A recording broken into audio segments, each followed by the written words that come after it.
अस्सलाम वालेकुम। मैं हूं डॉक्टर अरहम शब्बीर। आप मेरा यूट्यूब चैनल देख रहे हैं। आज का सवाल पूछा है समीउल्लाह साहब ने पेशावर से, और वो कहते हैं कि डॉक्टर साहब कोलेस्ट्रॉल को कम करने के लिए किसी हर्बल प्रोडक्ट के बारे में बताएं।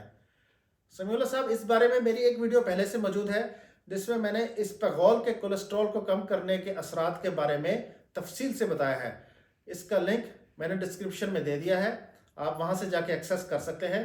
आज मैं आपको कोलेस्ट्रॉल को कम करने के लिए एक और हर्बल प्रोडक्ट के बारे में बताऊंगा जिसका नाम है अलसी। अलसी के बीज, इसको फ्लेक्स सीड्स भी कहते हैं।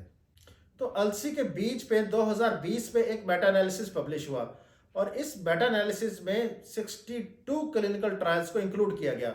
ये क्लिनिकल ट्रायल्स दुनिया के मुख्तलिफ ममालिक में हुए, जिनमें America, Canada, Brazil, Iran, Japan, Germany, India, Australia, Greece, Denmark, UK, Finland, Italy और क्यूबा शामिल हैं।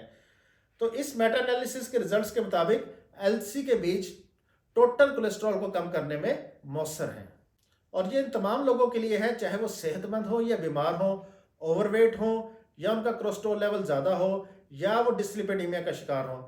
तो ऐसे तमाम लोगों के लिए अलसी के बीज मुफीद हैं। इस मेटा एनालिसिस के मुताबिक कोलेस्ट्रॉल लेवल को कम करने के लिए अलसी के बीज के इस्तेमाल का दौरानिया 12 हफ्ते से कम था।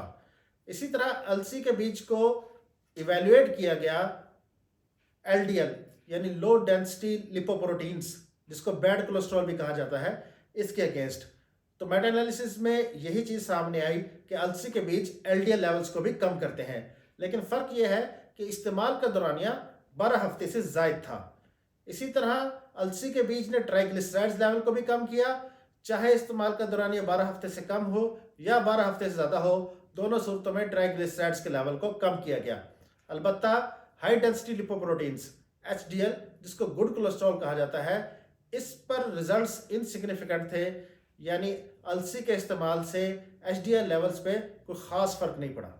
एक और अहम पॉइंट ये है कि अलसी का बीज साबित इस्तेमाल करें या पाउडर फॉर्म में इस्तेमाल करें, दोनों सूरतों में मुफीद है। अलबत्ता एक और इंटरेस्टिंग बात जो इस मेटा एनालिसिस के नतीजे में हाईलाइट हुई वो ये है कि अलसी के तेल का इस्तेमाल यानी फ्लैक्स सीड ऑयल का इस्तेमाल कोलेस्ट्रॉल कम करने में मुफीद साबित नहीं हो सका। तो आज की मुख्तसर वीडियो के लिए बस इतना ही। याद रखें कि कोई भी मेडिसिन अपने डॉक्टर या फार्मासिस्ट के मशवरे के बगैर इस्तेमाल ना करें। उम्मीद है आपको आज की वीडियो पसंद आएगी। इस वीडियो को शेयर कीजिए। मज़ीद तिब्बी, तहकीकी और मुस्तरद मालूमात के लिए इस चैनल को सब्सक्राइब कीजिए और बेल आइकन पर क्लिक कीजिए। Thank you very much.